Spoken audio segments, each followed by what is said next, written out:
झाले हो साधनी सुख झाले हो साधनी सुख झाले हो साधनी झाले हो साधनी सुख झाले हो साधनी सुख झाले हो साधनी तो हा विठ्ठल भरवा तो हा माधव परवा सुख झाले हो साधनी सुख झाले हो साधनी सुख झाले हो साधनी झाले हो साधनी सुख झाले हो साधनी सुख झाले हो साधनी तो हा विठ्ठल भरवा तो हा माधव परवा बहुत सुकृताची जोडी बहुत सुकृताची जोडी रे बहुत सुकृताची जोडी बहुत सुकृताची जोडी मन विठ्ठली आवडते तो हा विठ्ठल भरवा सुकृताची जोडी मन विठ्ठली आवडते तो हा विठ्ठल भरवा तो हा विठ्ठल भरवा तो हा माधव भरवा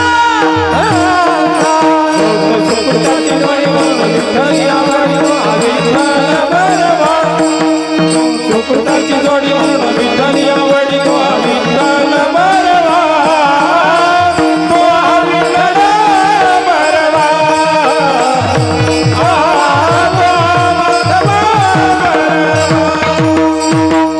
सर्व सुखाचे आगर सर्व सुखाचे आगर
चतुष्टयाची रचुन्या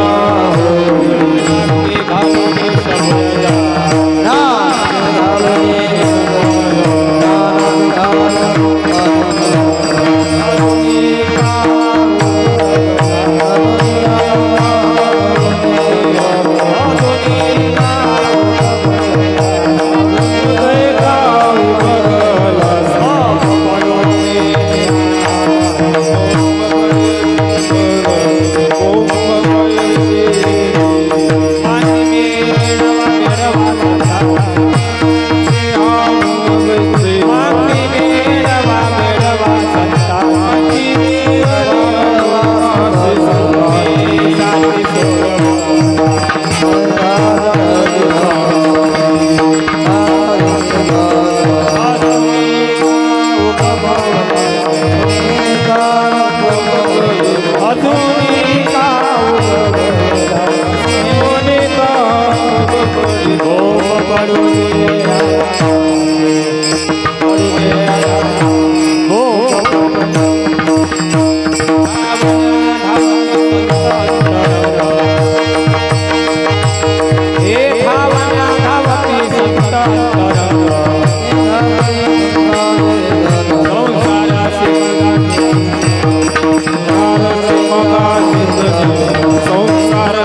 जतुराची रसनिया होळी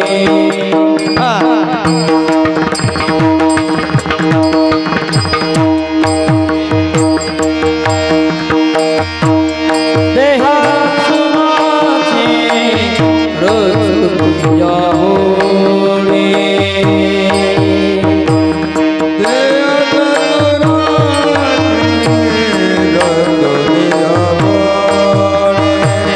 Thank you.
Oh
अजुनिका उबगलासी बोंब पडू दे नामाची मांदी मिळवा संतांची तुम्हा सांची सोडवल्या अजुनिका उबगलासी बोंब पडू दे नामाची धावण्या धावती संतंतरंगा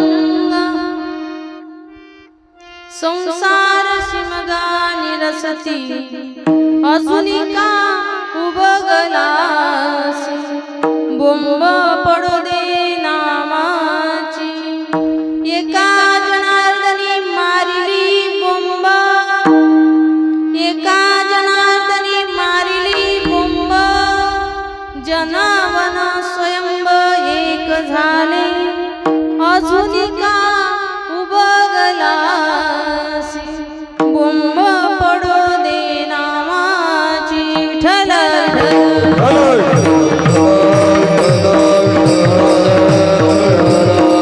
महायोग पीठे तटे भीमरथा वरम पुंडरीकाय दातु मुनेन्द्रये समागत्य तिष्ठन्तमानन्द कन्दं परब्रह्मलिङ्गं भजे पाण्डुरङ्गा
दुसरे चरण संताचिया मुक्ताबाई नमो नमो त्रिभुवन पावनी हे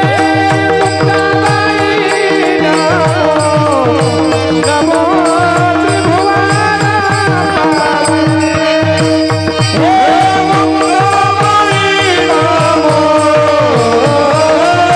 त्रिभुवन पावनी हे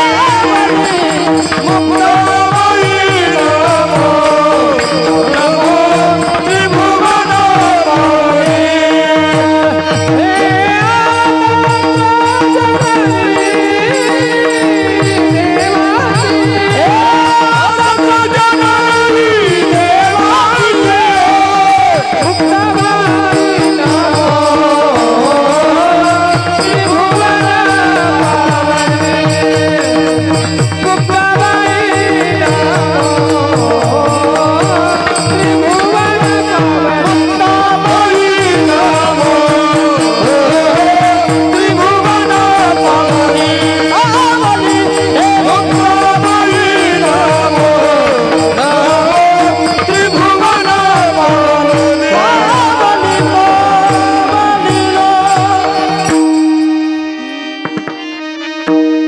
नमो तुकया ज्ञानदीपा नमो सद्गुरु सच्चिदानंद रूपा नमो सद्गुरु भक्त कल्याण मूर्ति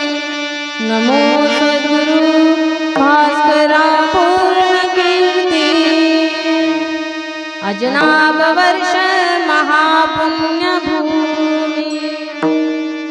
महाराष्ट्र देशावाडी मातृभूमी व्यासपुढी वियोगी अवतीर्ण झाला नमस्कार माझा लक्ष्मीनारायणा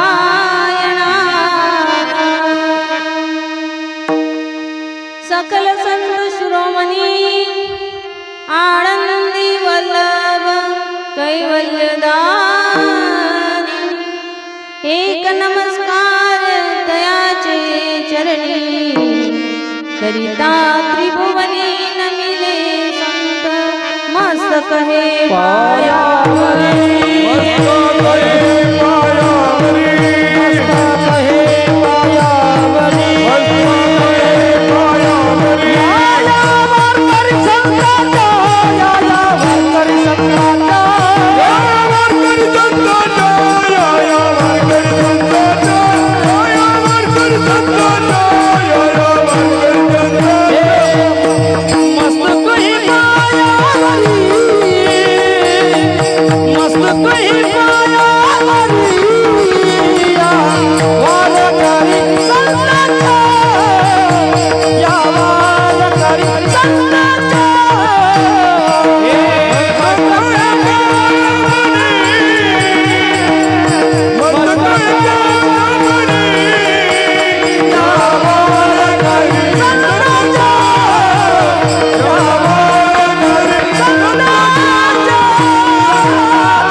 ज्ञानाग्नी घालूनी समूळ जाडी अजूनी का उबगला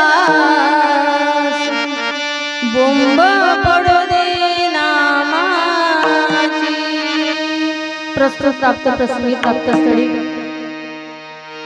प्राप्त झालेली सेवा किम निमित्तानं आहे सर्वांना ज्ञात आहे, तरी सुद्धा परिहार देणं हे वक्त्याचं कर्तव्य आहे.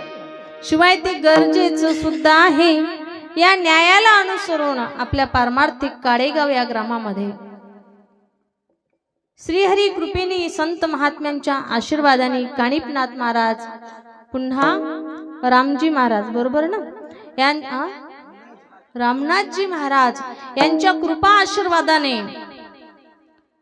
सर्व भक्तगणांच्या अंतकरणामध्ये जे आध्यात्मिक भावनेचं स्फुरण झालं आणि अंतकरणामध्ये स्फुरण भावलेली ही भावना आणि त्या पद्धतीने त्या स्फुरण पावलेल्या भावनेचं उत्स्फूर्ततेने सुरू झालेली वाटचाल आणि त्या वाटचालीच्या पूर्णत्वाकडे ज्यावेळेस ती वाटचाल पूर्णत्वाच्या दिशेने प्रवास करायला लागली, त्याचं सफल स्वरूप म्हणजे हा सप्ताह आहे.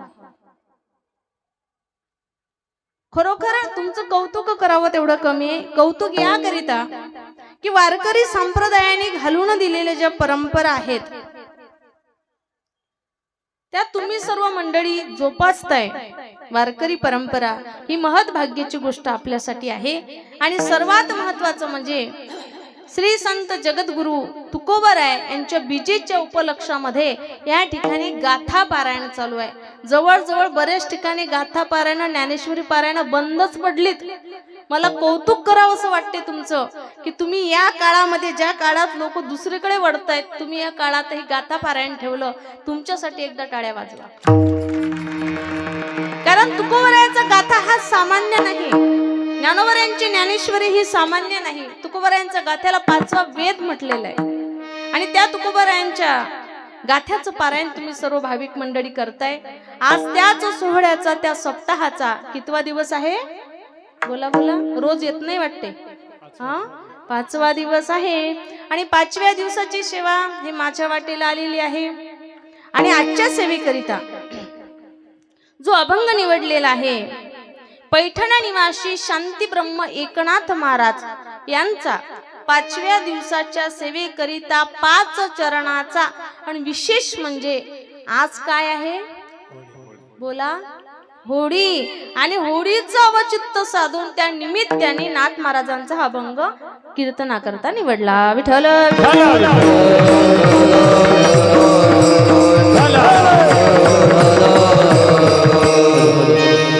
आपण जर का जगाचं अवलोकन केलं तर आपल्या लक्षात येईल, जगाच्या आकांक्षेचा विषय जर कुठला असेल तर तो आहे सुख. काय आहे? सुख. आणि उपेक्षेचा विषय जर कुठला असेल तर उत्तर एकच येईल, ते म्हणजे दुःख. दुःख कोणालाही नको आणि सुख सर्वांना हवंसं वाटतं, पाहिजे.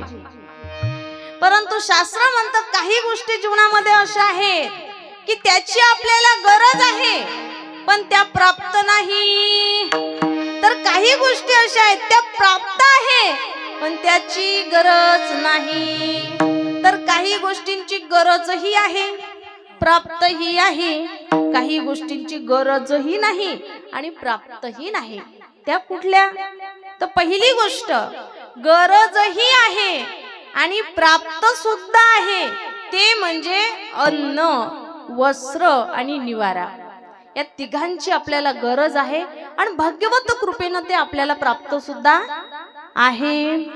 पण काही गोष्टीची आपल्याला जीवनात अजिबात गरज नाही पण त्या प्राप्त आहेत, त्या म्हणजे भांडण, तंटे, मारामारी. असं का? नाही, याची गरज नाही, त्या प्राप्तही नाहीत. भांडतात का काडे गावातले लोक? भांडतात का?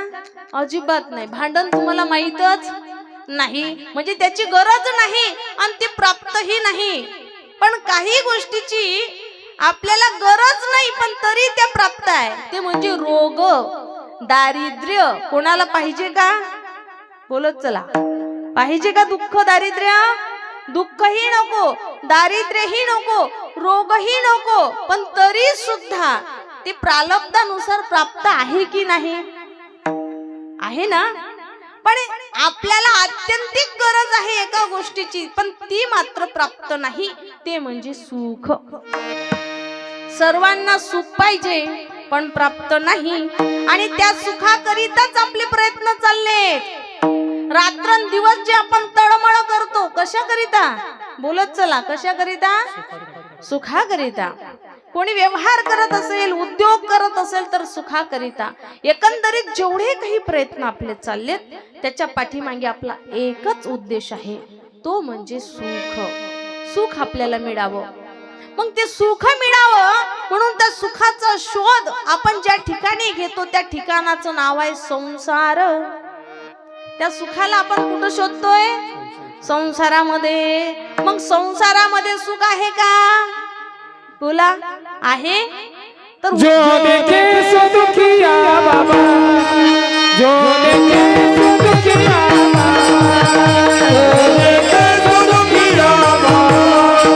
जो देखे सो दुखिया बाबा, जो देखे सो दुखिया बाबा, हे सुखिया कोई नहीं है, सुखिया कोई नहीं है,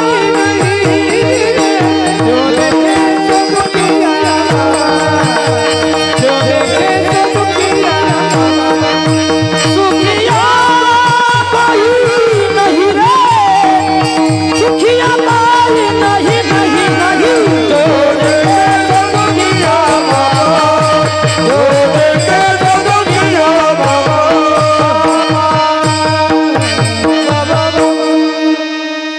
जो देखे सो दुखिया बाबा, सुखिया कोई नाही रे. ज्याच्याकडे बघावं तो दुखीच आहे. कबीरदासजी महाराज म्हणतात, सुखिया धुंडत मैं फिरा, सुखिया मिलान कोई, जागे आगे दुख कहूं, ओ पहले उठे रोई. कबीर महाराज म्हणतात, मी सुखी व्यक्ती शोधण्याकरता निघालो परंतु मला या जगामध्ये कोणीही सुखी दिसलं नाही. मग एक व्यक्ती कबीरजी महाराजांकडे गेला, म्हणे बरोबर आहे महाराज, तुम्ही तुमच्या गावात शोधला असेल, कदाचित तुमच्या गावात नसेलही. महाराज म्हणत आहो, तालुका सोडा, जिल्हा सोडा, राष्ट्र सोडा, देश सोडा, नाही नाही, मी तिन्ही लोकांमध्ये फिरून आलो स्वर्ग मृत्यू पाताल पुरतीन सुख नाही. कबीरजी महाराज म्हणतात तिन्ही लोकांमध्ये मला सुखी कुठंच सापडला नाही. मग महाराज, मग तुमच्या दृष्टीनं सुखी नाहीच की काय? जर सुखी कोणी नसतं तर सुख या शब्दाची निर्मितीच झाली नसती. ज्या अर्थी सुख शब्द आहे त्या अर्थी सुखी कोणीतरी असावा. महाराज म्हणतात फक्त मला सुखी कोण दिसलं? सुख रूप दुजा कोण सांगा. सुख रूप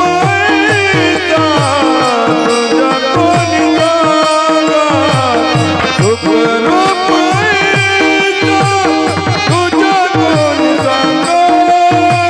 सुख रूप दुजा कोण सांगा.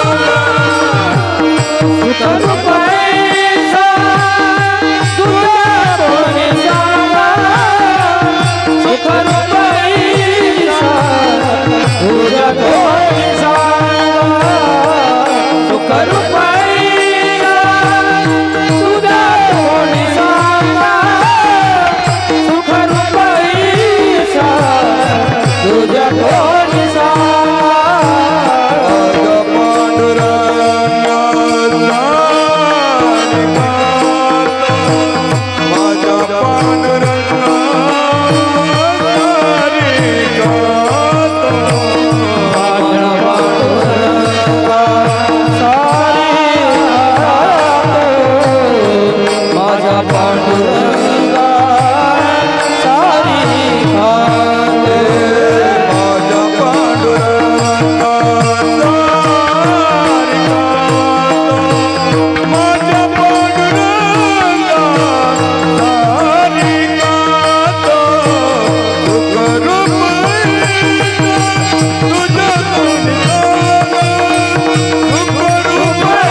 भगवंत आहे.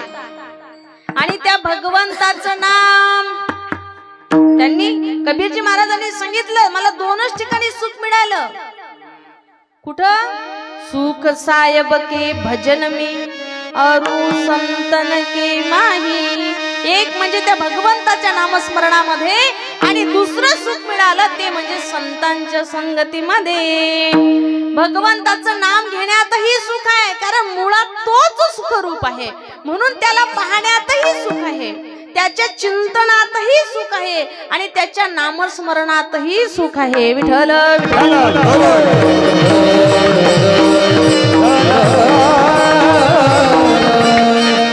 परंतु आपण सर्व सुखाचे ठिकाण विसरलो.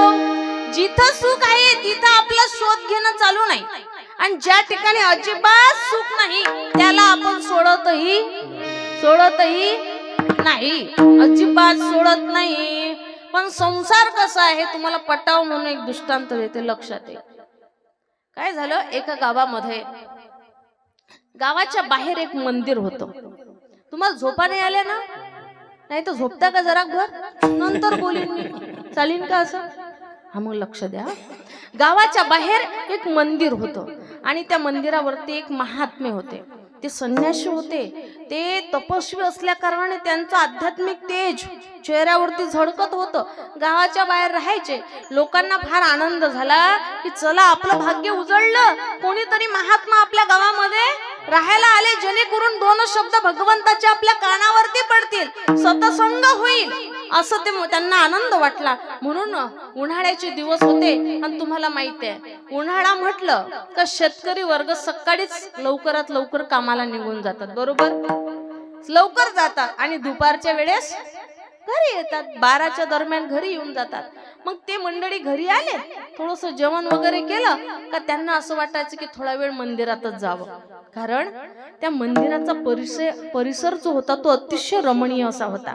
मस्त आजूबाजूनं वृक्ष लावलेली होती, त्याला ओटे घातलेले होते, बाजूनच एक मस्त सुंदर विहीर होती, ती सुद्धा बांधलेली होती. आणि असं ते वातावरण, मंदिर, आता शिवाय मंदिराचा परिसर म्हटल्यावर पावित्र्य, तिथं मंगलमय वातावरण, त्यात महाराजांचं सानिध्य. लोकांना असं वाटायचं घरी पहुडून राहिल्यापेक्षा आपण तिथं जाऊ आणि तिथं आपल्याला काय होईल, 2 शब्द सत्संगाचे कानावर पडते, थोडा वेळ बसू आणि पुन्हा आपली वेळ झाली की आपण पुन्हा घरी येऊ.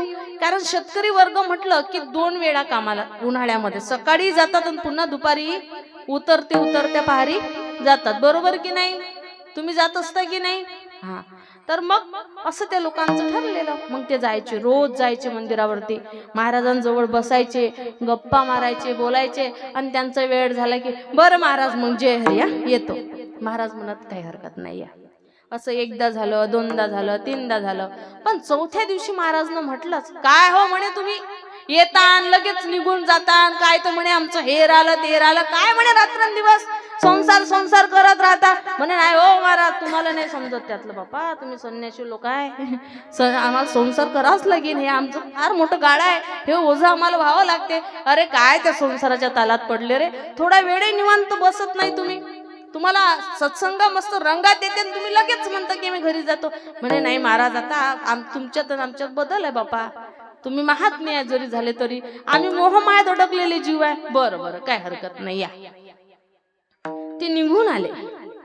मग महाराजांना असं वाटलं तर आपण काय करावं, वरती मस्त वृक्ष होता, वृक्षाची दाट सावली, खाली ती विहीर, त्या विहिरीला ओटा बांधलेला.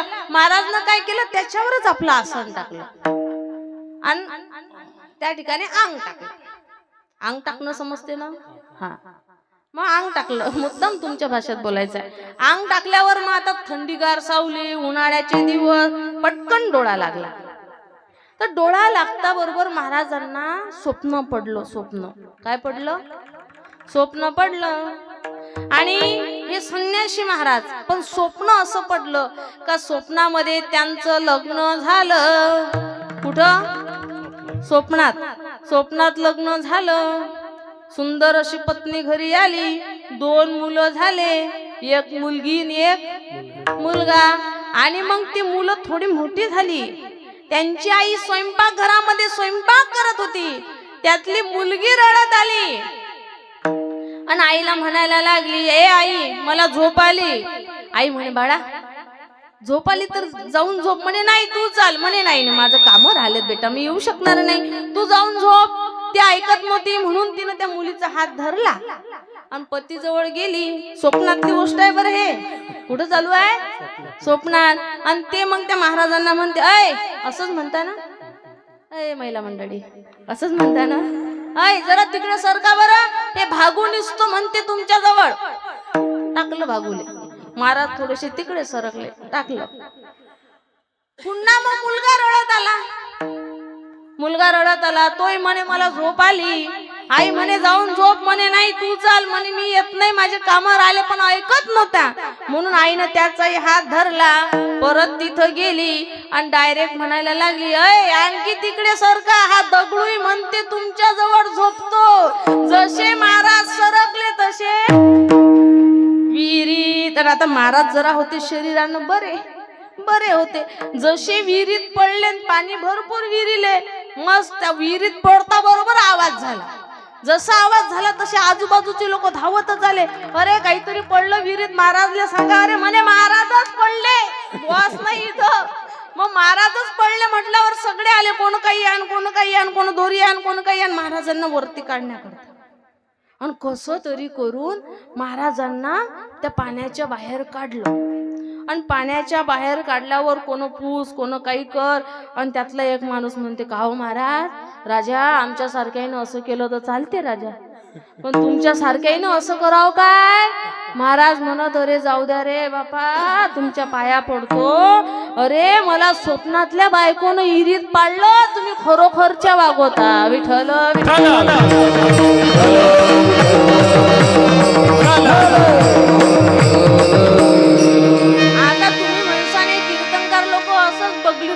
म्हणतात बाजारात मांडतात असं नाही बरं. याच्यावर पुरावा आहे, ज्ञानोबा आहे, ज्ञानेश्वरीत म्हणतात.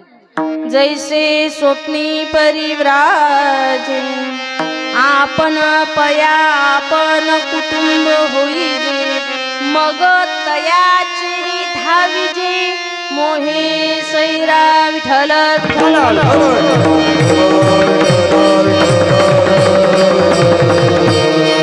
जर मग संसार स्वप्नातही जर त्रासदायक असेल तर प्रत्यक्षात त्याच्यात सुख आहे का महिला मंडळी सांगा खरं, आहे का सुख? दुःख बांधवडी आहे हा संसार, दुःख बांधवडी आहे हा संसार, दुःख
दुःख बांधवडी आहे हा संसार, सुखाचा विचार नाही कोठे. दुःख बांधवडी हा संसार आहे, सुखाचा विचारही नाही. ज्ञानोबा राय म्हणतात, ज्ञानेश्वरी मध्ये वर्णन करतात ज्ञानोबा राय, मृत्यूलोकी सुखाची कहाणी ऐकी जेल कवनाची श्रवणी का सुख निद्रा अंतरुणी इंगळाच्या. ज्ञानोबा राय म्हणतात, इंगळाच्या शेजेवरती सुखानं झोप लागते का?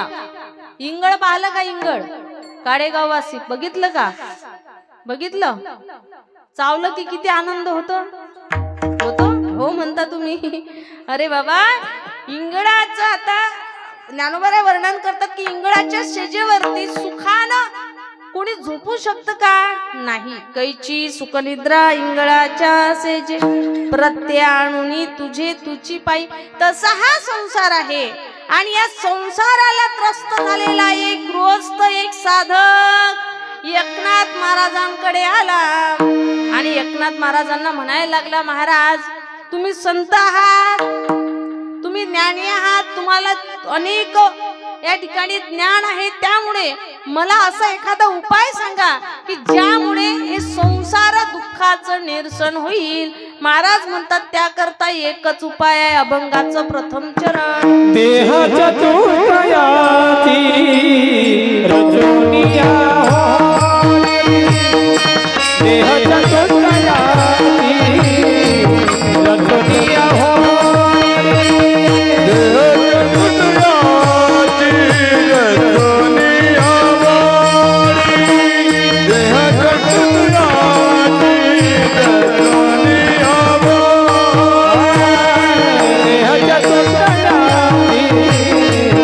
रजोनिया होय, देह चतुर्थयाची रजोनिया होय, देह चतुर्थयाची रजोनिया होय, देह चतुर्थयाची रजोनिया होय.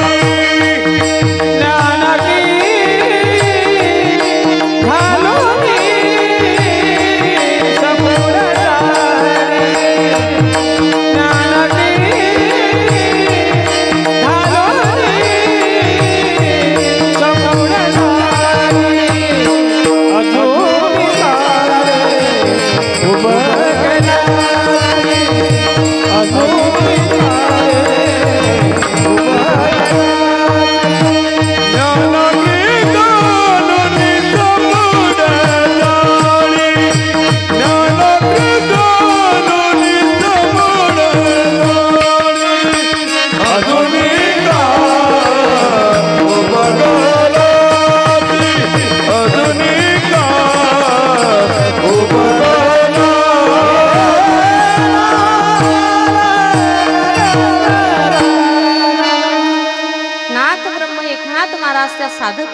काय सांगतात की बाबा तू एक काम कर, देह चतुष्टयाची रचून याहुडी आणि ज्ञानाग्नी घालून समूळ जाडे.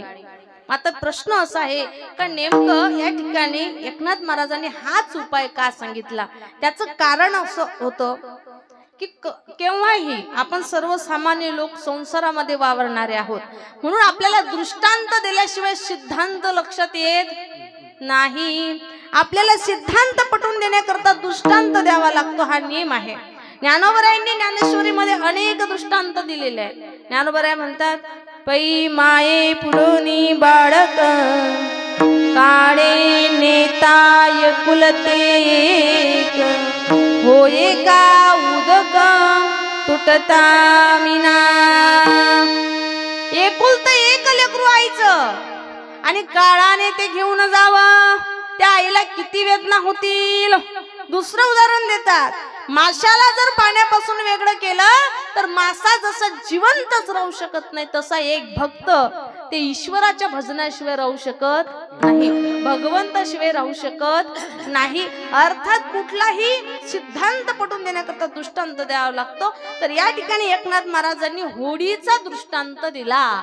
मग होडीचाच का दृष्टांत दिला? त्याचं कारण असं आहे की 2 दिवसावर होडी होती, म्हणजे शिमगा सण होता. याला काय म्हणतात जुन्या भाषेत? शिमगा म्हणतात. हा शिमगा सण आहे, होडी आहे. मग त्याला त्याच्या भाषेत कळलं पाहिजे म्हणून त्याला सांगितलं, अरे बाबा इकडे मला सांग 2 दिवसांनी काय आहे? म्हणे महाराज होडी आहे. का रे होडी कशी करतात? म्हणे महाराज त्याच्यामध्ये लाकडं टाकतात, गोऱ्या टाकतात आणि मग खालून अग्नी लावतात, बस म्हणे तसंच प्रक्रिया करायची आहे. पण लाकडाच्या ऐवजी आपल्याला काय करायचं आहे? तर देह चतुष्टयाची रचून या होडी. 4 देहाला आपल्याला असं रचायचं आहे, त्याची होडी बनवायची आहे आणि मग त्याला ज्ञानाग्नी लावून समूळ जाळून टाकायचं आहे. पण महाराज ते 4 देह कोणते? तर त्याचं वर्णन शास्त्रकारांनी केलं. पहिला देह आहे ज्याला स्थूल देह म्हणतात, दुसरा देह आहे ज्याला सूक्ष्म देह म्हणतात, तिसरा देह आहे त्याला कारण देह म्हणतात आणि चौथा देह आहे त्याला महाकारण देह म्हणतात. विठ्ठल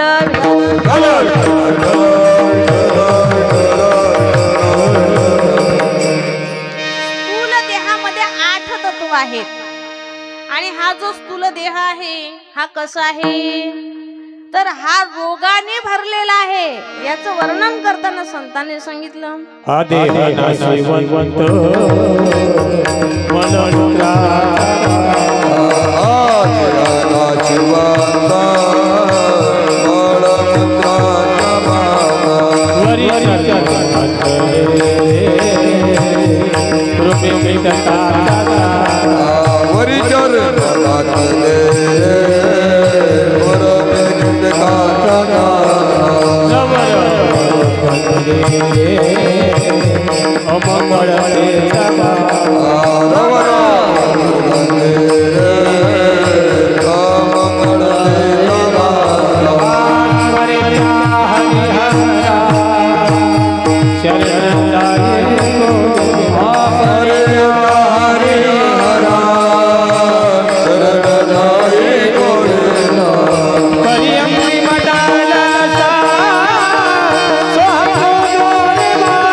नाश पावणार आहे, एक ना एक दिवस नाश पावणार आहे. याचा 3 प्रकारे नाश सांगितला, स्वभाव नाश, आश्रय नाश आणि परतानाश, म्हणजे हा नाशवंत आहे. दुसरी गोष्ट, शरीर दुःखाचे कोठार, शरीर रोगाचे भांडार. शरीर हे दुःखाचं कोठार आहे, रोगाचं भांडार आहे. ज्ञानोबराय म्हणतात, ज्ञानोबरायांनी वर्णन केलं, जे संसाराचे बैसाने, जे विकाराचे उद्याने, सकळ रोगाचे भाने वाढले आहे. ज्ञानोबराय अर्थात विकारांचं उद्यानाचा एक झाड नाही, अख्खी बागच आहे. आणि रोगांचं भरलेलं ताट म्हणजे हे शरीर आहे. त्याच्यामध्ये दोन प्रकार आहेत त्या रोगांमध्ये. एक म्हणजे व्याधी आणि दुसरा म्हणजे आजार. तर आजार हा औषध गोळ्या घेऊन बरा होऊ शकतो, पण व्याधी फक्त काही काळ बरं वाटते, पण व्याधी पूर्णता जात नाही. उदाहरणार्थ कॅन्सर असेल, टीबी असेल, पूर्णता नाही जात. त्या व्याध्या आहेत आणि त्या या स्थूल देहाला लागू आहेत. मग असा हा देह आहे आणि या देहामध्ये आपण आसक्त आहोत. दुसरा देह आहे सूक्ष्म देह. त्याच्यामध्ये 17 तत्व आहेत आणि या सूक्ष्म देहाला सुद्धा व्याधी जडलेली आहे, रोग आहे. पण याचे रोग कसे आहेत? काम, क्रोध, लोभ, शांती, दांती, वासना, स्पृहा, ह्या जे आहेत हे सूक्ष्म देहाचे रोग आहे. आणि त्यातली सगळ्यात भयंकर आहे ती म्हणजे वासना. कोण? अरे झोपले का? चहा आणू का? चहा. महत्वाचं काय आहे? वासना जी आहे ही प्रबल आहे, ती सूक्ष्म देहामध्ये आहे. म्हणून संतांनी सांगितलं, वासना ओढाड गाय गड्यानो, वासना ओढाड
धावते, ती आहे वासना. वासना फार कठीण आहे आणि शास्त्र म्हणते या वासनेच्याच प्रभावानं माणसाला जन्म घ्यावा लागतो.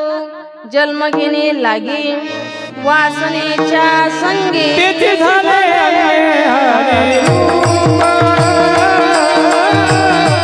तेथे झाले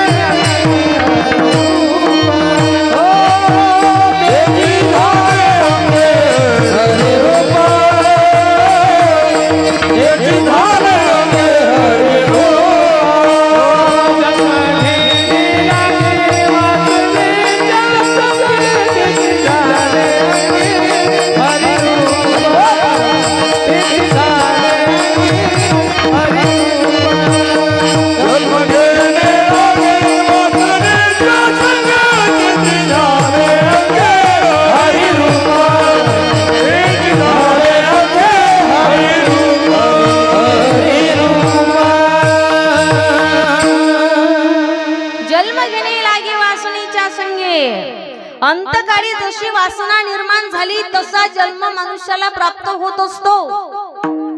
तुम्हाला उदाहरण देते म्हणजे लक्षात येईल. एक म्हातारी आजीबाई स्टुडिओ मध्ये गेल्या. आता कसं पूर्वी मोबाईल नसल्यामुळे स्टुडिओचा आनंद, ब्लॅक अँड व्हाईट फोटोचाही आनंद, आता मोबाईल असल्यामुळे माणसाचाही आनंद नाही. त्या मोबाईल मध्येच गुंग असतात लोक. फोटोचं जाऊ द्या, पण माणसांचाही आनंद नाही. घरातही आधी सर्व एकत्र येऊन गप्पा करायच्या, बोलायच्या, विचारांची देवाणघेवाण व्हायची, पण या मोबाईल मुळे काहीच नाही. आता जो तो घरात आला की ते मोबाईलच काढून बसलेलं असते, बरोबर की नाही? मग मोबाईल मुळे ते फोटोचं आता गेलं. आता जो तो आपल्या आपल्या मोबाईलवर फोटो काढतो. पण पूर्वी स्टुडिओचा फार आनंद. एका जणानं गावात नवीन स्टुडिओ टाकला आणि आजीला फार आनंद झाला. आजी म्हणे माझा एकही फोटो नाही, मी एकतरी फोटो काढून येतेस. मग ती गेली फोटो काढायला आणि त्या फोटोवाल्या दादाला म्हणते, दादा मी पहिल्यांदा फोटो काढते बरं, छान फोटो काढ माझा. म्हणते आजी एकच नंबर फोटो निघेन, टेन्शन घेऊ नको, कॅमेरा आपला एक नंबर आहे, फक्त उभी राह तू. मी पडदा लावला असा, उभी राह. ते आजी उभी राहिली आणि म्हणते फोटो मस्त आला पाहिजे बरं. पुन्हा पुन्हा सांगते फोटो छान काढ बरं. म्हणे हो ना आजी तू उभी राहा. आणि कसं असायचं कॅमेरा असा घेतला का तो कॅमेरावाला म्हणायचा स्माइल प्लीज, हसा थोडं. म्हणजे तेही सांगावं लागते लोकांना हसा म्हणून. हा ते हसतही नाही, मग स्माइल प्लीज हसा. आणि मग म्हणते आजी मी क्लिक करतो बरं का, नीट उभे राहा. आणि नेमकं त्यानं बटन दाबायचं, क्लिक करणार तेवढ्यात आजीच्या नाकावर बसली माशी आणि तो फोटो तसाच क्लिक झाला. मग आजी म्हणे भाऊ जाऊ मी, झालं काम? म्हणे हो आजी जा. आजी आली घरी. म्हणे मग किती दिवसानं येऊ रे? त्यानं सांगलं होतं की 2-4 दिवसाने ये आजी, मी आणीन धू. तर नंतर आजी घरी गेली. नंतर मग आजी वाटच पाहत होती कधी फोटो येईल, कधी मी पाहिल. आनंद होता त्या काळात जुन्या लोकांना, फोटोचाही आनंद. आता संपत्तीचाही नाही, किती असू द्या कोणाला कशाचाच आता आनंद नाही. मग ते आजी पुन्हा काही दिवसांनी गेली. म्हणे का रे बाळा तो फोटो काढला होता झाला का? म्हणे हो आजी झाला ना. आजीला एवढा हरी आण. मग आज त्यानं लगेच पाकिटामध्ये आणला. आजीनं असं पाकिटातला तो फोटो काढला. म्हणे हो कसा काढला रे हा फोटो? म्हटलं होतं तुला की चांगला काढ चांगला काढ. म्हणे आजी याच्यात माझी काही चूक नाही. म्हणे काय? नेमकं मी क्लिक करणार तेवढ्यात तुला तोंड वाकडं केलं म्हणून फोटो तसा आला. म्हणजे फोटो काढताना क्लिक करताना जसा तुमचा चेहरा असेल तसा तो फोटो क्लिक होतो की नाही? हो की नाही? त्याप्रमाणे अंतकाळी जसे विचार असतील तसाच फोटो क्लिक होतो, तसाच पुढचा जन्म भेटतो. विठ्ठल.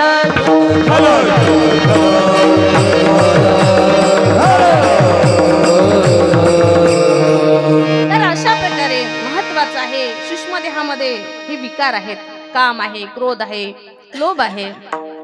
आणि तिसरा देह आहे कारण देह. कारण देह म्हणजे अज्ञान. कोणतं अज्ञान हो? तर अज्ञानाचे 2 प्रकार सांगितले, वेष्टी अज्ञान, समष्टी अज्ञान. तर कारण शरीर म्हणजे वेष्टी अज्ञान आणि महाकारण शरीर म्हणजे समष्टी अज्ञान. विठ्ठल.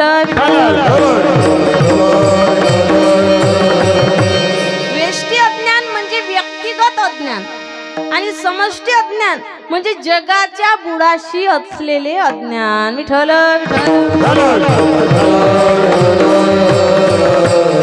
एकनाथ महाराज म्हणतात या चारही देहाला काय करायचं आहे?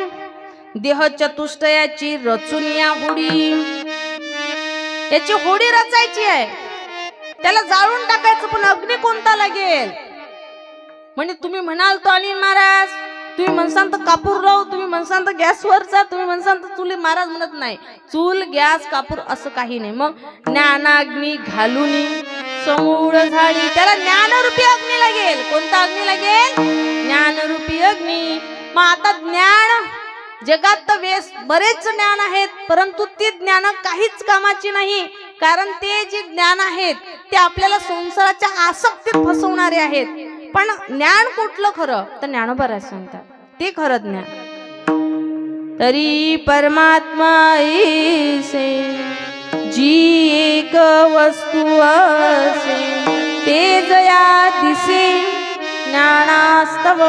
ज्यामुळे श्रीहरी परमात्म्याच्या स्वरूपाची प्राप्ती होते, त्या भगवंताची प्राप्ती होते, ते खरं ज्ञान. विठ्ठल.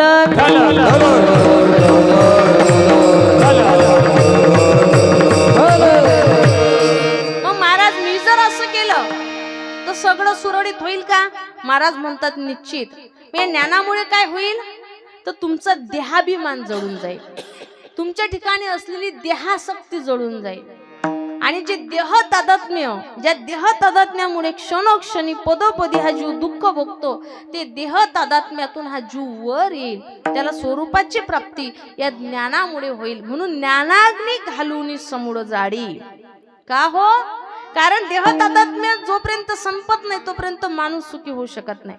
ज्ञानोबा म्हणतात जोपर्यंत देहरूपी जलातील मासुडे बनून जीव राहतो तोपर्यंत याला दुःख आहे. जोपर्यंत याच्याकडे देहाभिमान आहे तोपर्यंत याला दुःख आहे. म्हणून हा विचारुनी अहंकारू सानिजे, मग असतीच वस्तू होईजे.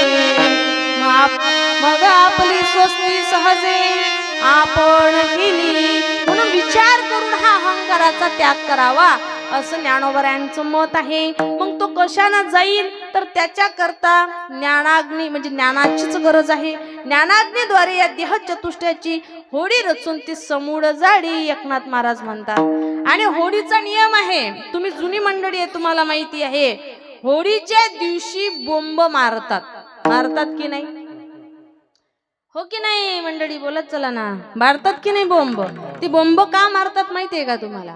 असं म्हणतात जुने लोक की होडीच्या दिवशी जर बोंब मारली, होडीच्या दिवशी जर बोंब मारली तर वर्षभर बोंब मारण्याची वेळ येत नाही. मग तो या व्यक्तीला एवढं ज्ञान सांगूनही त्याचा चेहरा पडलेलाच म्हणे, महाराज या संसाराला खूप त्रस्त झालो, उबगलो. महाराज म्हणतात मग एकच कर अभंगाचं द्वितीय चरण.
अजूनही तुला संसाराचं उभं आलाय ना, मग तुला पुढची प्रक्रिया सांगतो. अरे होडी पेटवली की काय करतात म्हणे, महाराज बोंब मारतात म्हणे. मग आपल्यालाही बोंब मारायची आहे, पण लोक मारतात संसाराची, आपण मारायची हरिनामाची.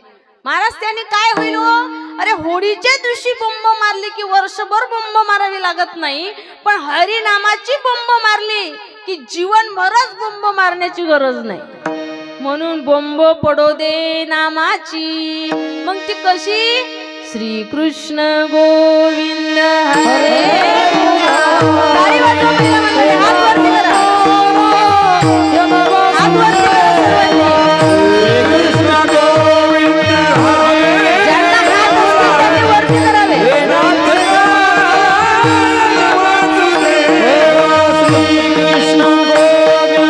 ताली वाजवा. कृष्ण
रामाचा गजर करायचा आहे, मग त्याने काय होईल?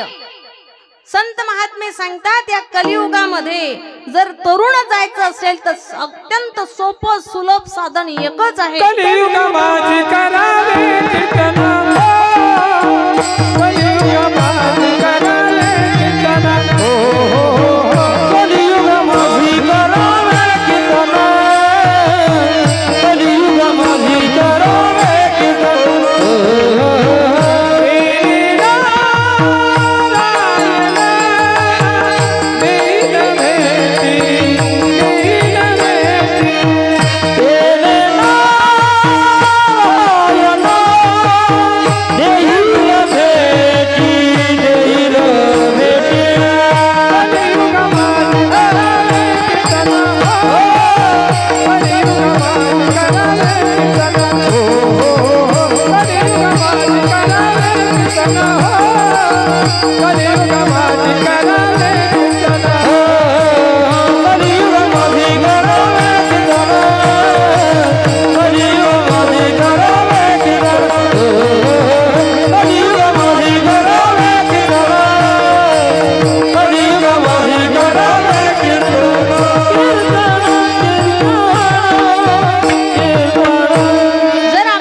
कलियुगा माझी करावे कीर्तन. आपल्याला भगवंताचं नामचिंतन करायचं, नामस्मरण करायचं आहे. कारण ज्ञानोबा ज्ञानेश्वरी मध्ये म्हणतात हा यज्ञ असा आहे की इतर युगांमध्ये भगवत प्राप्तीकरिता किंवा उद्धरून जाण्याकरता यज्ञ करण्याची गरज होती, पण या युगामध्ये हा अत्यंत सुलभ आणि सोपा यज्ञ आहे. तो म्हणजे नाम जप यज्ञ तो परम, बाधू न शके स्नानादि कर्म, नाम पावन धर्म धर्म, नाम परब्रह्म वेदार्थे. आणि या यज्ञ करता कसं आहे, म्हणून आंघोळी न लगे तोंड धुवावे. सकाळी उठले तेव्हापासून तर अखंडितपणे अविरतपणे तुम्ही भगवान नामाचं चिंतन करू शकता. कारण ज्या नामाच्या प्रभावाने दगड तरलीत महाराज, आपण तरणार नाही का? विचार करा. चला रामायणाकडे. रामायणातील प्रसंग आहे. रामायणामध्ये वर्णन करण्यात आलं की ज्या वेळेस लंकेमध्ये जायचं होतं त्यावेळेस सेतू बांधला, तर सेतू दगडांचा बांधला. त्या प्रत्येक दगडावरती राम असं नाव कोरले गेलं. आणि ते दगड जेव्हा पाण्यात टाकले तर ते दगड तरलीत. तर या गोष्टीची चर्चा कुठं झाली? या गोष्टीची चर्चा लंकेमध्ये झाली. लंकेमध्ये चर्चा झाली. सगळेजण म्हणायला लागले काय रामप्रभूंचा प्रताप आहे का त्यांचं नाव लिहिलं तर दगड पाण्यावरती तरली. आता आपल्या शत्रूची प्रशंसा आपल्या राज्यात होते म्हटल्यावर ते रावणाला सहन झालं नाही. रावण म्हणे मग का फक्त रामातच दम आहे का? मी सुद्धा दगड तारू शकतो. कोण म्हणे असं? कोण म्हणे? रावण म्हणे मी सुद्धा तारू शकतो. मंदोदरी म्हणे राहू द्या, उगीच बच्ची होईल, राहू द्या, काही म्हणू नका. म्हणे नाही नाही मी करू शकतो. मग सगळ्यांना सांगितलं चला तुम्ही माझ्या बरोबर. सर्व चाले सोबत. समुद्राच्या जवळ आले. रावणाने एक दगड हाती घेतला, त्याला तोंडाजवळ आणलं, काहीतरी फुटलं आणि तो दगड पाण्यात टाकला. तो दगड तरला, खरंच तरला. आणि जसा दगड तरला तशी अख्ख्या लंकेत बातमी पसरली. रामाच्याच नावानं नाही, आपल्या रावण प्रभूंनी दगड टाकला तो तरला ना. रावणाची सगळीकडे चर्चा झाली. आणि एक नियम आहे, कोणतीही गोष्ट आपल्या जवळ आली, आपल्या जवळ आली की ते आपल्या जवळ काही राहत नाही, ते अख्ख्या गावात आपोआप पसरते. बरोबर की नाही? लगेच पसरली. आणि ती बातमी एका दासी मार्फत मंदोदरी जवळ गेली. मंदोदरी म्हणे परत नीट सांग. म्हणे तुमच्याच घरच्याची गोष्ट सांगून राहिली, त्यांनीच दगड तारला. म्हणे आमचेच काय घरचे? म्हणे हो. म्हणे कस काय तरला असेल? तिला म्हणजे शंका होती ना, तरू शकत नाही, कस काय तरला असेल. मग तिनं काय केलं, आयडिया आहे ना. रावण ज्यावेळेस घरी आले, कक्षेत आले, त्यावेळेस ते म्हणते मला तुमच्याशी काही बोलायचं होते. रावण म्हणे बोल ना. मग म्हणे नाही तसं नाही, बसा आधी. बसवलं. म्हणे का हो? आपल्या अख्ख्या लंकेमध्ये चर्चा आहे. म्हणे कशाची? म्हणे तुमच्या हातून दगड तरला म्हणे. मग आहेच आपण पॉवरफुल, दगड तरेल नाही तर काय.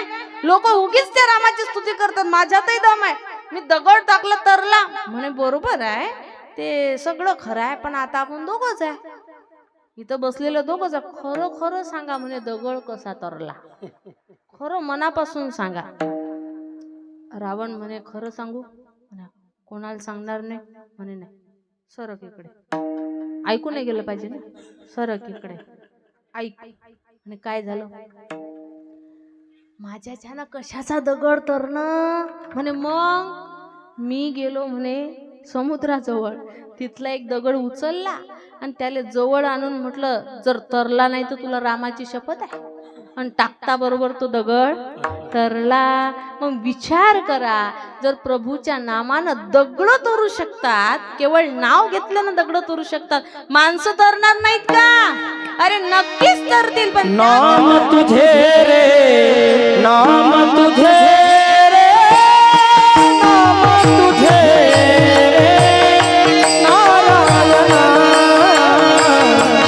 नाम तुझे रे, नाम तुझे रे, नाम तुझे रे नारायणा, नाम तुझे रे, नाम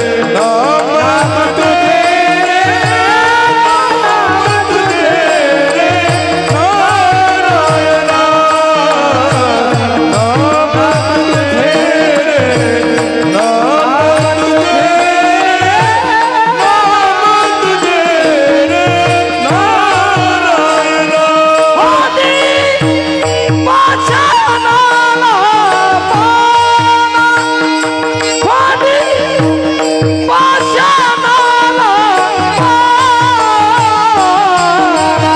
नाम तुझे रे, नाम तुझे रे नारायणा, नाम तुझे रे, नाम तुझे रे, नाम तुझे रे नारायणा.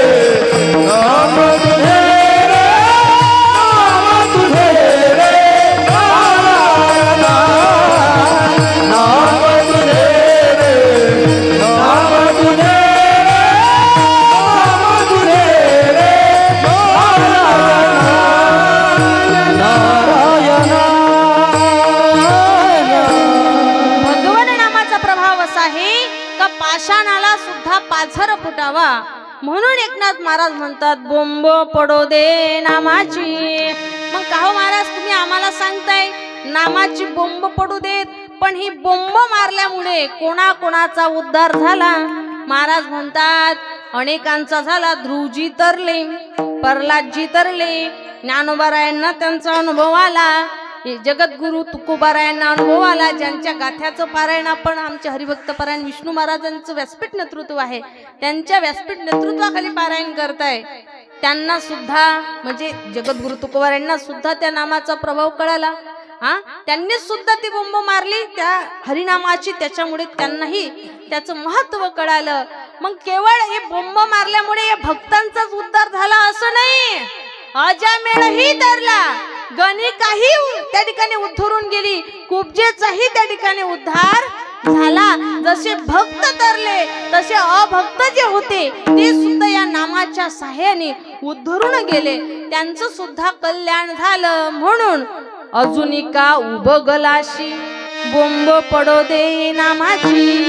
हे गोष्ट खरी आहे महाराज, पण हे संसारात राहून जमेल का? कारण संसार कठीण आहे. मग संसारात राहून आम्ही जर हरिनामाची बोंब मारली, हरिनाम घेतलं, तर आमच्या या संसाराचं निरसन होईल आणि कल्याण होईल का? होईल का? होणार नाही. मीराबाईनं जर कठीण अवस्थेमध्ये नामस्मरण केलं, संत मीराबाई ज्या कृष्ण भक्त होत्या, त्यांनी सदेह त्या ठिकाणी त्या श्रीकृष्ण भगवंतामध्ये लीन झाल्या, तो आजचा दिवस आहे.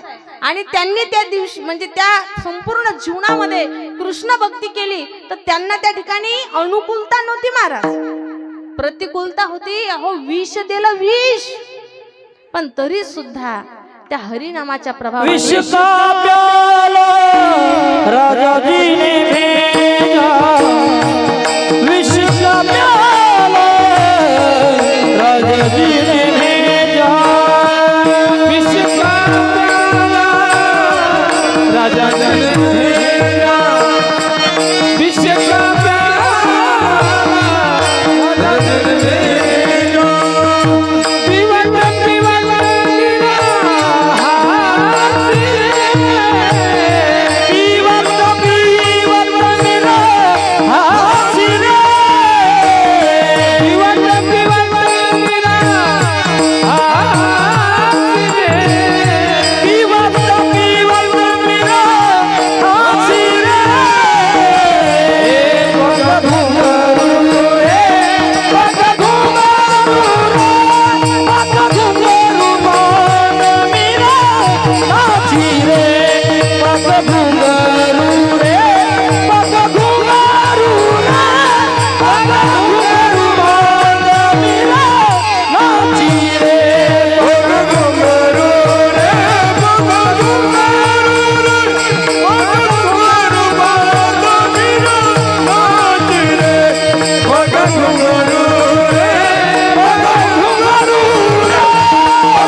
ते विष सुद्धा मीराबाईला काहीही करू शकलं नाही. कशाचा प्रभाव आहे?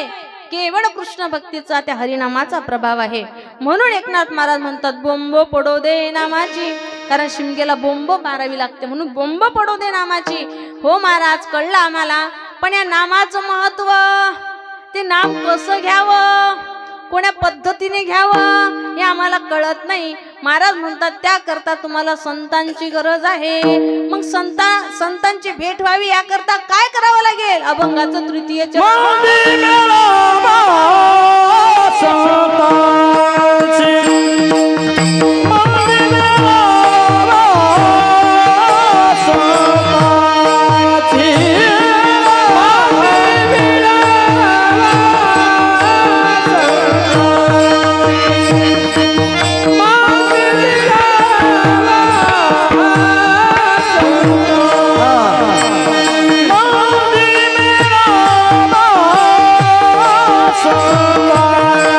Yeah.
केसांची सोडवण्या. एकनाथ महाराज म्हणतात त्याकरता तुम्ही संतांच्या मेळ्यात गेलं पाहिजे, तुम्ही संतांचे मेळावे भरवले पाहिजे. वारकरी मेळावा जसं भरतो तसं संतांचे मेळावे भरले पाहिजे. कुंभमेळ्यात जसं अनेक महात्मा येतात, जा तिथे दर्शन घ्या. लोक म्हटले महाराज आम्हाला मेळावे भरणं शक्य नाही हो, पण संत दर्शन झालं पाहिजे. महाराज म्हणतात मग सुलभ उपाय कोणता? आषाढी कार्तिकीला पंढरीला जा. अनेक महात्मे संत तिथं हरिदर्शनाकरिता, पांडुरंगाच्या दर्शनाकरिता एकत्रित झालेले असतात. तिथं जा, संतांना भेटा. ते काय करतील तर ते तुमचं हे संसार दुःख निरसन करतील, तुम्हाला त्या नामाचं महत्व पटवून देतील. भक्तीचं जे तत्व आहे ते तुमच्या अंतःकरणामध्ये दृढ करतील, ज्यामुळे तुमची भक्ती सिद्ध होऊन भगवंताविषयीचं प्रेम तुमच्या अंतःकरणामध्ये वृद्धिगंत होईल. म्हणून संतांची भेट घ्या. मग संत म्हणजे काय? संत नेमकं कोणाला म्हणावं? काय आहे संतांची लक्षणं? तर अनेक महात्म्यांनी संतांनी सांगितलं. शास्त्रकार सुद्धा सांगतात, शंकराचार्य सुद्धा सांगतात. शांता महांतो निवसन्ति संतो वसंत वल्लोक हितं चरन्तः तीर्णा स्वयं भीम भवार्णवं जना न हेतु नान्या न पितारयन्तो. शांतता व महांत ज्यांच्याकडे वास करते, जे लोकहिताकरिता विचरण करतात, संत तोची जाण जगी. हो संत तोची जाण जगी. संत तोची जाण जगी. संत तोची जाण जगी.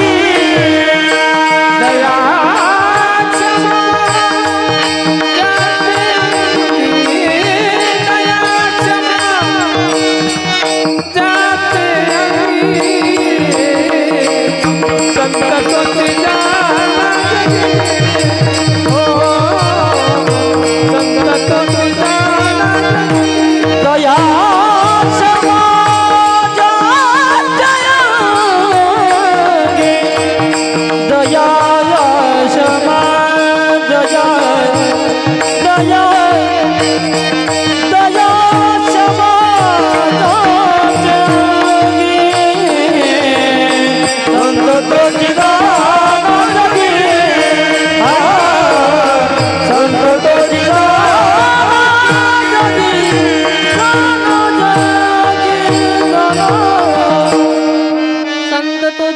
जाना जगी. दया क्षमा ज्याचे अंगी. संत कुणाला म्हणावं? आदिशक्ती सांगतात ना की ज्याच्याकडे दया आहे त्याला संत म्हणावं, ज्याच्याकडे क्षमा आहे त्याला संत म्हणावं. त्याची संत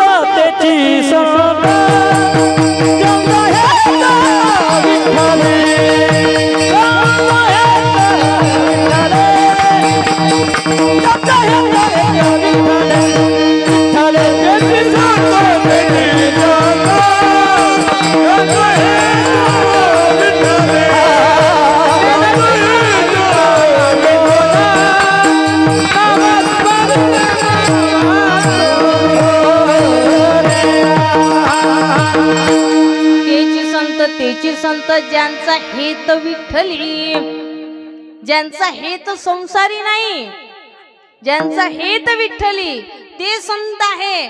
त्यांनी ती अवस्था सिद्ध केली की त्यांना हरीशिवाय दुसरं काही आवडतही नाही. विषय तो त्यांचा झाला नारायण.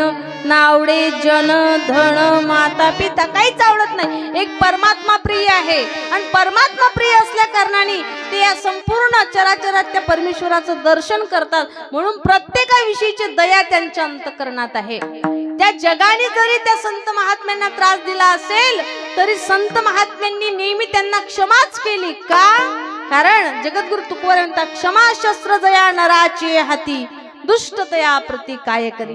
क्षमा रूपी शस्त्र आपल्याकडे असणं गरजेचं आहे, क्षमा असणं गरजेचे आहे. काय झालं, एका गावामध्ये एक मंदिर होतं, पण त्या मंदिरामध्ये कोणी दिवा बत्ती करायला सुद्धा जात नव्हतं. काहीच नाही. कोणाला परमार्थाचा अजिबात गंध नव्हता, कीर्तन माहित नव्हतं, प्रवचन कळत नव्हतं, भागवत कशाला म्हणतात तेही माहित नव्हतं, कशाचाच गंध नाही. पण त्या मंदिराच्या शेजारी एक विद्वान पंडित, एक साधू महात्मा राहत होता.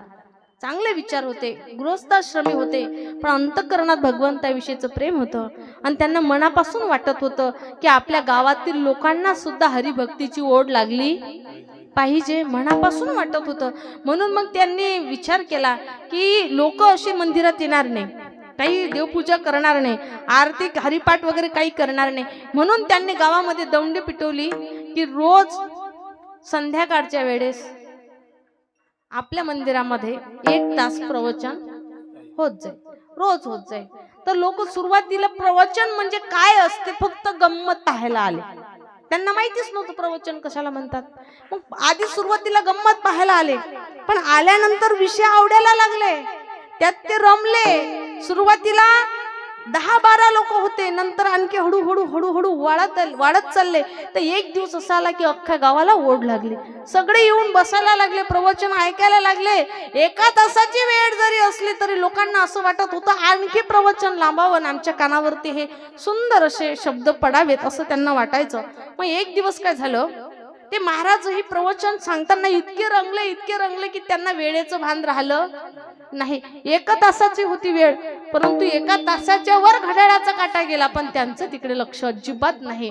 ते तल्लीन होऊन गेले सांगण्यामध्ये आणि लोकही ऐकण्यामध्ये तल्लीन होऊन गेले. नाही तर लोकांची कुजबूज झाली की लगेच ज्ञानेश्वर माऊली करा लागते आम्हाला, तुम्हाला झोपायला लागलं की, बरोबर की नाही. पण लोकही तेवढे तल्लीन होऊन ऐकायला लागले, महाराजही तेवढ्याच आनंदाने सांगायला लागले. मग गंमत अशी झाली की त्यांची पत्नीनं विचार केला, आज 1 तासाच्या वर झालं तरी अजून प्रवचन संपेना, कधी सामान आणतील, कधी स्वयंपाक करायचा. म्हणून तिला असं वाटलं महाराजांना घड्याळ तिथं नसेल, माहित नसेल, म्हणून तिनं काय केलं, महाराजांना कळावं की आता वेळ झाली, प्रवचन थांबवा. म्हणून तिनं घरात भांड्याची आदळ उपट करायला सुरुवात केली. तुम्ही करता की नाही बाया हो घरी? करत ना, जीवार आली की नाही, चांगली गोष्ट आहे. मग तिनं मात्र भांड्याची आदळ उपट करायला सुरुवात केली. जशी भांड्याची आदळ उपट केली, तिला असं वाटलं निदान आवाजानं तरी समजीन की आता प्रवचन थांबवून घरी जा. पण नाही, प्रवचन काही थांबलं नाही, उलट वाढलं. मग तिची जीवार आली, चांगलीच जीवार आली. मग तिनं शिव्या द्यायला सुरुवात केली. काय केलं महिला मंडळी? शिव्या द्यायला सुरुवात केली. नाही, तुम्हाला हसू नका येतो, काही काही लोकांच्या शिव्या भरपूर पाठ आहे. आता तुम्हाला येत नाही तो भाग वेगळा, नाही तर काही काहीच्या एवढ्या शिव्या पाठ आहे की 2 तास जरी भांडण चाललं तर एक शिवी डबल नाही येत. हरिपाठ पाठ नाही, पण शिव्या पाठ आहे लोकांच्या, बरोबर की नाही. मग शिव्या द्यायला लागले. मग शिव्या देत असताना गंमत अशी झाली की मग तिला असं वाटलं निदान शिव्या ऐकल्यावर तरी प्रवचन थांबील, पण प्रवचन काही थांबलं नाही. तर म्हणत जा नाही, फक्त नाही, प्रवचन नाही थांबलं. मग तिला खूप राग आला आणि ती राग घरात गेली, पाण्याचं त्या ठिकाणी मडकं उचललं. मातीचे मडके असतात की नाही, आता आपल्याकडे स्टीलचे आहेत, मातीचे गेले आता, आहे की नाही, पण पूर्वी मातीचे असायचे. तिनं मातीचं ते पाण्यानं भरलेलं मडकं उचललं आणि राग मंदिरात गेली. पण ती मंदिरात गेली की नाही, तिथं बसलेल्या लोकांना एवढा आनंद झाला भाऊ, एवढा आनंद झाला, त्याला वाटलं पाहो बुवा तर पारमार्थिक आहेतच, पण बाई किती पारमार्थिक आहे की इतका वेळ झाला तर आपल्याला पाणी पाजायला आली हो मडकं घेऊन. त्याला आनंद झाला. पण बाई जशी गेली तशी डायरेक्ट स्टेजवर आणि ते मडकं धरलं बुवाच्या डोक्यावरच फोडलं. आणि जसं मडकं डोक्यावर फोडलं लोक उठायला लागले. आता त्याला वाटलं दोघांत कायले आपण पाहिजे बापा, आपण बरं घरी, कारण यायची भांडणं काही खरे नसतात, पती पत्नीचं भांडण काही खरं नाही. आता भांडण सकाळी बोलतात, म्हणून त्याला वाटलं बापा आपण यांच्या भानगडीत काही पडू नये, आपण घरीच गेलेलं बरं. म्हणून ते उठून जायला लागले. तेवढ्यात महाराज म्हणे अरे अरे अरे थांबा, का बरं चालले तुम्ही? म्हणे नाही हो महाराज, आटपा बापा तुम्ही तुमचं, आम्ही जातो घरी, काय असेल ते पा, आम्ही काही थांबत नाही इकडे. अरे नाही थांबा. अरे काय हे वेगळं ऐका, मला एक सांगा, बसा खाली. पाणी पडत नाही काय? लोक म्हणतात पडतात ना, पण असं नाही पडत, हे पाणी पडणं जरा वेगळंच आहे. महाराज म्हणत नाही, मला एक सांगा, पाणी पडते त्यावेळेस काय होते? लोक म्हणत काय होते महाराज? गोडगोडात होते, इजा चमकतात, पाणी पडते, दुसरं काय होते? महाराज म्हणत मग खरं सांगा गडे हो, इथं काय वेगळं झालं? इथं काय वेगळं झालं? हिनं भांड्याची आदळ उपट केली म्हणजे तो गळगळाटच होता. हिनं शिव्या दिल्या म्हणजे त्या आपल्यासाठी विजाच होत्या. मग गडगडाट झाला, विजा चमकल्या, पाणी पडणारच होतं. आपलं प्रवचन चालू ठेवू. विठ्ठल विठ्ठल.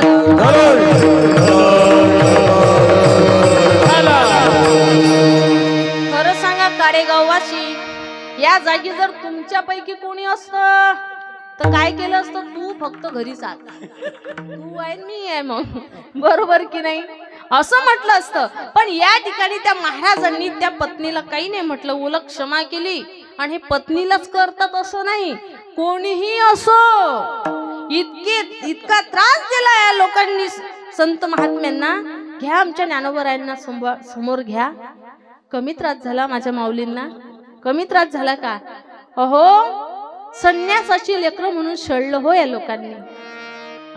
खायला प्यायला तर मिळायचंच नाही, पण जर भिक्षा मागण्याकरता जर गेले ना तर यांनी भिक्षा तर दिली नाही, उलट शिवीगाळ करून शेण अंगावरती फेकायचं, खरगट पाणी टाकायचं, असा अनेक प्रकारे त्रास दिला. तुकोबरायांच्या जीवनातला प्रसंग आहे. उकडतं पाणी आमच्या तुकोबरायांच्या अंगावरती टाकलं हो, उकडतं पाणी. इतका त्रास या महात्म्यांनी सहन केला, पण तरी सुद्धा त्यांनी या जगाला कधी बोल लावला नाही किंवा अपशब्द बोलले नाही. उलट त्यांनी या जगाचं कल्याण व्हावं अशीच प्रार्थना केली. आजही आमच्या ज्ञानोबरायांच्या ज्ञानेश्वरीच्या शेवटच्या ओव्या म्हणजे पसायदान, त्याच्यामध्ये जगाच्याच कल्याणाकरता या ठिकाणी मागणी केलेली आहे. किती उदात्त भावना ज्ञानोबरायांची, याकडे लक्ष द्या. ज्या जगानं ज्ञानोबरायांना त्रास दिला त्या जगाचं कल्याण व्हावं, ते सुखी व्हावे, किंबहुना सर्व सुखी, याकरिता ज्ञानोबरायांनी प्रार्थना केली. ते ज्ञानोबराय म्हणजे सामान्य नाही. आणि अशा संतांच्या संगतीत जा म्हणजे नामाचं महत्व कळेल. विठ्ठल विठ्ठल.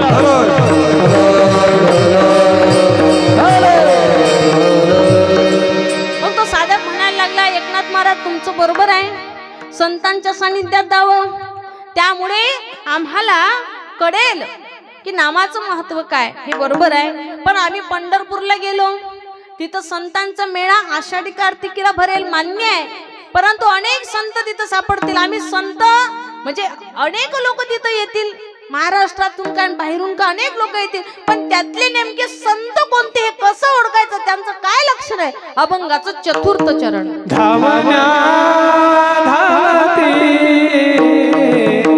संत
टाळी वाजवा, टाळी मंडळी.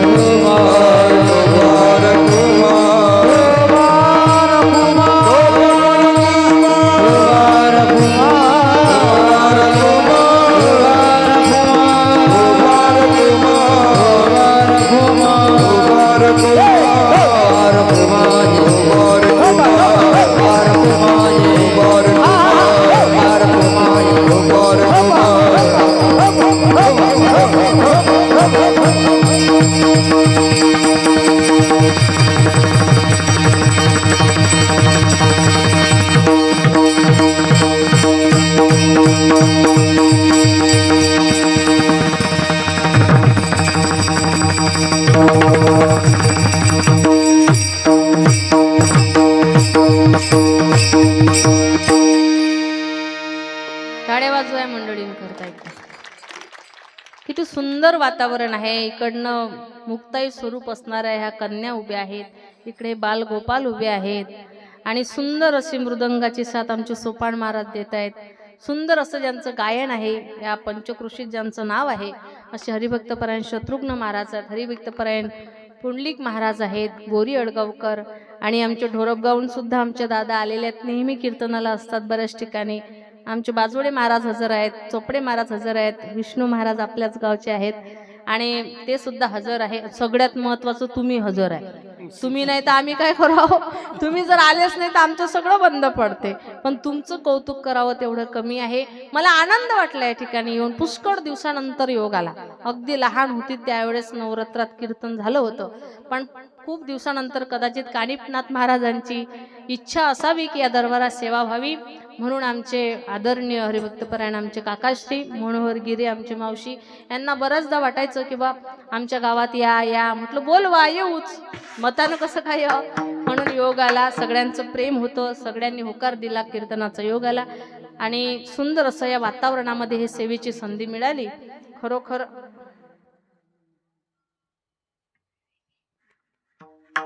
आणि असे सुंदर वातावरण आहे.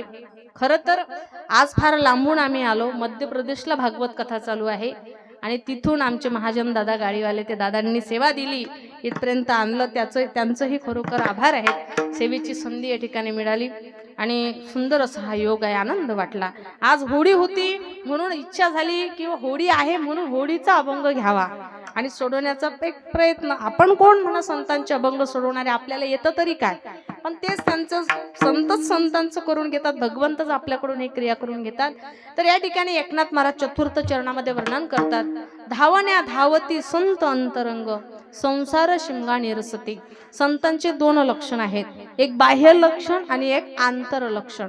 बाह्य लक्षण कसं, त्या साधकाने विचारलं की संत कसे ओळखायचे, त्यांनी सांगितलं बाह्य लक्षण असं आहे की त्यांच्या गळ्यामध्ये तुळशी माळ असेल, कपाळाला तुळशी माळ, गळा गोपीचंदन टिळा, तुळशी माळ गळात असेल, गोपीचंदन टिळा लावलेला असेल, हे त्यांचं बाह्य लक्षण आहे. हातामध्ये उंच उंच अशा पताका धारण केल्या असतील, गळ्यामध्ये टाळ असेल, मुखामध्ये भगवंताचं नाम असेल, बाह्य लक्षण आहे. आणि अंतर लक्षण जर म्हटलं तर हृदयी कळवळा वैष्णवांचा.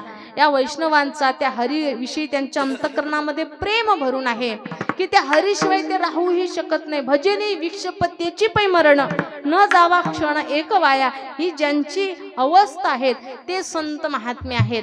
म्हणून या ठिकाणी एकनाथ महाराज त्या साधकाला सांगतात की बाबा तू अशा संतांच्या सानिध्यात जा. तू या संतांच्या सानिध्यात गेलास ना तर तुला नामाचंही महत्व कळेल, भक्तीचंही महत्व कळेल. सगळ्यात महत्वाचं, या संतांच्या सानिध्यात गेला ना तर सर्वात आधी काय करायचं, या संतांची सेवा करायची. आणि सेवा केली की मग तुझे जे प्रश्न आहेत ते विचारायचे. तद्वती प्रणिपातेन परिप्रश्नेन सेवया उपदेशंती ते ज्ञानम ज्ञानिनस्तत्वदर्शन वर्णन केलं. मग अपेक्षित जे आपुले तेही सांगतील पुसिले, जेने अंतकरण बोधले संकल्पाने. ज्ञानेश्वरी ज्ञानोबा वर्णन करतात सेवा करावी आणि सेवा झाल्यानंतर मग जे काही तुमच्या मनामध्ये प्रश्न आहेत ते तुम्ही त्यांच्या पुढे मांडावेत. मग तुम्ही जे जे विचारलेलं आहे ते सर्व काही ते निरसन करतील. संसार शिमगा निरसती, तुमचं सांसारिक दुःखाचंही निरसन करतील. अर्थात ईश्वर स्वरूपाचं ज्ञान प्राप्त करून देतील आणि संसाराविषयी जी आपल्या ठिकाणी सत्यत्व बुद्धी निर्माण झालेली आहे तिचं निरसन त्या ठिकाणी ते महात्मे करतील. आणि अशा प्रकारे संसार शिमगा निरसती, अशा प्रकारे हा संसार रूपी जो शिमगा आहे त्याचं निरसन ते करतात. पण शिमग्या करता जसं होडी पेटवावी लागते, शिमग्या करता जशी बोंब मारावी लागते, आणखी एक प्रक्रिया आहे ती म्हणजे गाठी. गाठ्या आणतात की नाही, आणतात ना. मग इथं जे गाठी वापरण्यात आली ती कोणती गाठी पाहिजे, तर सत्व गाठी उमगा. मग त्यांना काय होईल, त्याने सफल होईल शिमगा. सत्वरूपी गाठी त्या ठिकाणी आपल्याला लागणार आहे. आणि एकनाथ महाराज म्हणतात मी उगीच बोलत नाही, याचा अनुभव घेतला नंतर सांगतो अभंगाचं शेवट.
मिले सुर मेरा तुम्हारा, मिले सुर मेरा तुम्हारा, ओ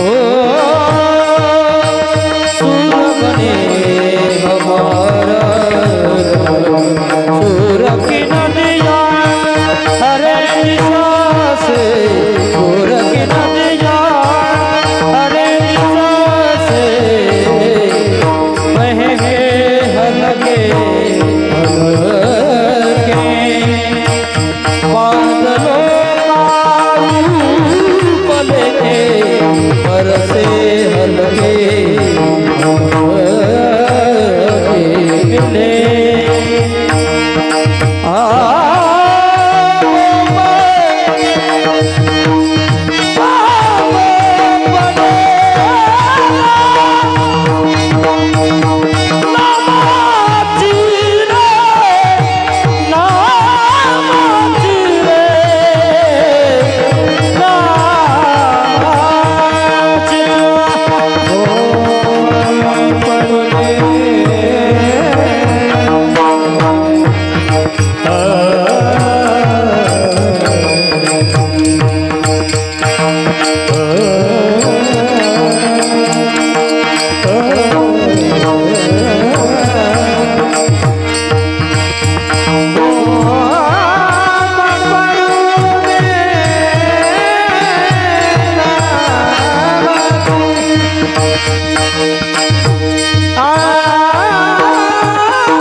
जनवन स्वयंभ एक झाले.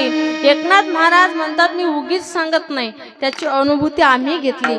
जेव्हा आम्ही हरिनामाची बोंब मारली त्याची प्रचिती आम्हाला अशी आली की जन वन स्वयंभ एक झाले. या संपूर्ण जन वन या सगळीकडे जे जे दृष्टी दिशे ते ते हरी रूप, ही दशा आम्हाला प्राप्त झाली. विश्वदेव सत्यत्वे याचा अनुभव त्या ठिकाणी आला. हा प्रभाव कशाचा आहे तर बोंब पडो दे नामाची, देह चतुष्टयाची रचून या होळी. हा सगळा प्रभाव केवळ याचा आहे. आणि म्हणून या हरिनामाच्या महत्वामुळे, या हरिनामामुळे ही अनुभूती आमच्या जीवनात आम्हाला प्राप्त झाली. आणि संतांचं विशेषतः असं असतं की जो अनुभव आहे त्यांच्या जवळ ते तो जगाला देतात, जे अनुभवात आहे ते जगाला सांगतात. म्हणून नाथ महाराज म्हणतात मला याचा अनुभव आला, म्हणजे मी औषध घेऊन पाहिलं, माझी रोग निवृत्ती झाली, मला लाभ झाला, तुझंही कल्याण व्हावं म्हणून मी तुला हा उपाय सांगितला. म्हणून अजूनही का अबगलाशी आणि बोंब पडो दे नामाची. अशा प्रकारे संत एकनाथ महाराजांचा हा 5 चरणाचा अभंग आहे, नैमित्तिक अभंग आहे. वास्तविक ज्या पद्धतीने आम्ही सोडवला ते सगळं तसंच असेल असं नाही, कारण संतांचे अभंग सोडवण्याची आपल्यामध्ये ताकद नाही. या ठिकाणी जेही काही बोलण्यात आलं हे सर्व संतांचंच आहे, निमित्त मात्र मी आहे. संतांची उचिष्टे बोलितो उत्तरे, काय म्या गव्हारे जाणावे हे सर्व संतांचं आहे. तुमच्या पुढे पोहोचवण्याचं माध्यम केवळ भगवंताने आम्हाला बनवलेलं आहे, पण करते करविते सर्व श्रीहरी आहे. पुन्हा एकदा तुम्हा सर्व काळेगाव वासियांचे खरोखर मनापासून आभार. हे सेवेची संधी दिली. आमच्या संपूर्ण टाळकरी मंडळींचे आभार, त्यांनी सुंदर अशी सत्संगत दिली, गायक वादक मंडळी. त्याचबरोबर पुन्हा एकदा आमच्या दादांचे आभार. ते वेळात वेळ काढून आले सोबत आमच्या. त्याच्यानंतर आमच्या आई सुद्धा आल्या. एवढ्या लांबचा प्रवास त्यांनी स्वीकारला. वास्तविक त्यांच्या गावात सप्ताह असल्यामुळे त्यांच्या पाठीमागे गडबड आहे. सगळ्या महाराज लोकांची व्यवस्था त्यांच्याकडे आहे. पण सगळेजण वेळात वेळ काढून आले. तुम्ही सर्व न झोपता शांततेत बिलकुल स्थिर अवस्थेत कीर्तन ऐकलं, म्हणून तुमचे चरणी दंडवत. सगळे आमचे महाराज मंडळी आहे, सर्वांचे मनापासून आभार व्यक्त करते. सर्वांनी एकदा हात वरती करा. ज्या संतांच्या कृपेने आपल्याला हे सोहळा पाहायला मिळाला, ज्या संतांच्या कृपेने आपल्याला सत्संगाचा लाभ होतोय, त्या महात्म्याचं एकदा सगळ्यांनी टाळी वाजून भजन करायचं आहे. ज्ञानेश्वर माऊली